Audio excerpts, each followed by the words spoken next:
Sebelumnya perkenalkan dulu, nama saya Muhammad Nasrullah dari kelas 10-9. Nah, di sini saya dan rekan-rekan saya ini ada tugas bahasa Indonesia, yaitu tentang apa? Dengan tema membuat biografi tentang seseorang. Nah, saya pilih Ibu untuk diwawancarai. Apakah Ibu bersedia? Bersedia. Siap, terima kasih Ibu.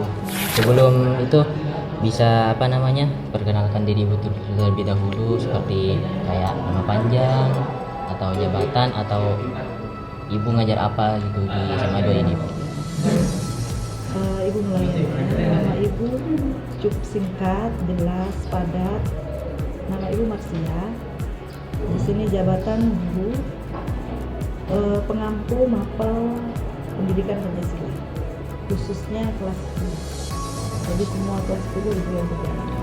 Baik Ibu, ini kan biografi biasanya tentang riwayat hidup seseorang, seperti pengalaman-pengalaman gitu Ibu. Nah, kalau boleh bisa diceritakan sedikit ke Ibu pengalaman Ibu selama masa kecil, seperti pengalaman berharga atau yang gimana Ibu? Waktu kecil Ibu berasal dari keluarga yang sederhana.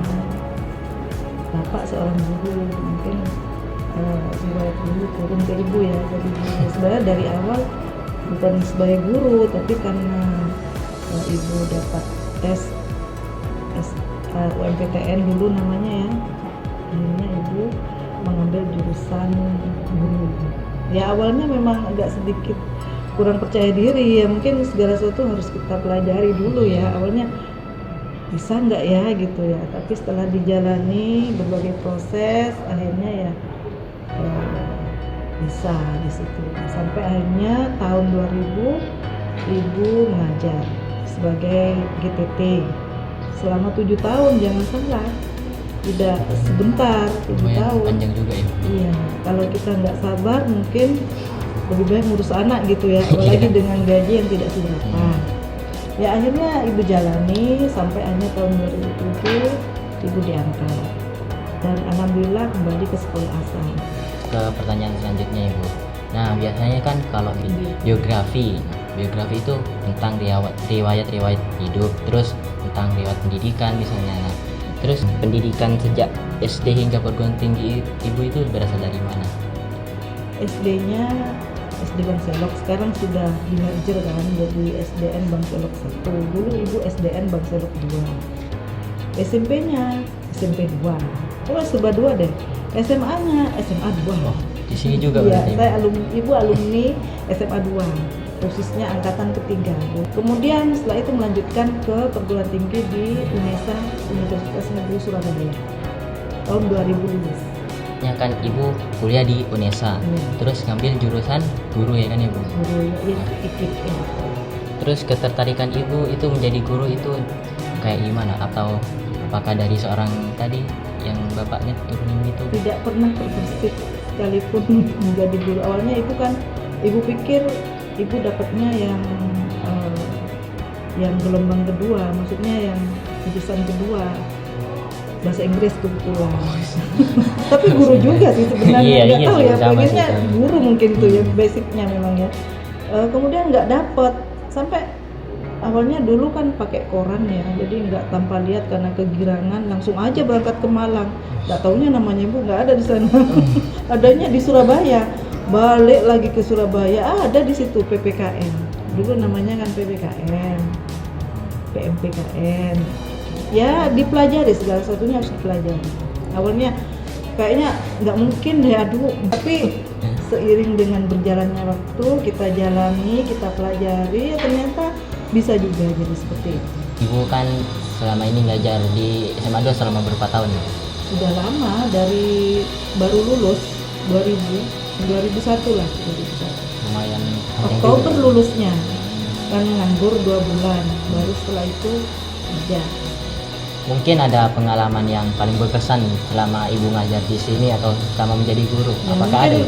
Kalau dilihat pengalaman dari teman-teman, semuanya ada hikmahnya semuanya ya. Ada yang bertahan sampai bertahun-tahun. Jadi berkaca dari situ Ibu merasa bersyukur karena mungkin Ibu lebih baik dari mereka. Kenapa? Karena 2 bulan ngajar langsung kontrak daerah. Yang lainnya bertahun-tahun masih belum ada kontrak daerah seperti itu. Terus setelah itu ikut guru bantu, nggak dapat. Suami terus mendorong sudah berhenti saja, anak diutamakan. Tapi ibu kan memikirkan Eman kuliah tinggi-tinggi, masa ilmunya nggak dipakai gitu. Jadi dijalani, akhirnya ya alhamdulillah sampai di titik sekarang ini. Makanya kalau sudah seperti ini kita harus menjalankan tugas kita dengan baik, seperti itu. Ingat perjuangan ibu yang sangat panjang gitu kan, yang yang cukup gimana? Iya. Apakah sosok yang paling menginspirasi ibu selama ini itu siapa gitu? Atau ada tokoh-tokoh gitu, atau dari suami ibu sendiri? Dari orang tua ya. Kebetulan bapak ibu itu guru SD, dia sangat panutan sekali menurut ibu ya. Jadi anak-anak itu kayaknya tidak ada jarak antara siswa dengan guru. Nggak masuk atau suratan ada. Jadi ibu dari situ bahwa kita harus memanfaatkan kesehatan kita. Selama kita sehat, kita harus menjalankan tugas kita. Nanti kalau kita sakit, kita tidak akan bisa menjalankan itu. Itu dari bapak ibu ya, dari suami juga. Jadi yang selama ini selalu membuat ibu harus gini, utamakan keluarga. Mungkin sebenarnya kita harus patuh pada suami, tapi bagaimanapun ibu kan juga memikirkan orang tua ya, kayak membiayai ibu kuliah jauh-jauh, maksudnya seperti itu biar sama-sama jalan. Dan alhamdulillah ya suami sedikit demi sedikit paham dengan apa yang ibu. Biasanya setiap orang itu menerapkan prinsip hidup selama ini. Terus prinsip hidup ibu seperti apa itu? Selama kita bisa, jangan menunggu waktu, langsung kerjakan. Menunda-nunda adalah hal yang menurut ibu yang merugikan. Ya, selama ada kesempatan kita laksanakan, kita betul-betul manfaatkan. Betul itu. Dan ibu rasakan awalnya ketika sertifikasi, ibu dulu kan masih melahirkan, mana harus mengurus berkas. Ibu sudah mau mundur pelan-pelan, tapi ternyata oleh kepala sekolah didesak, ayo kapan lagi? Nanti kalau ada lagi, kalau udah ada lagi gimana? Kebijakan kan berubah-ubah.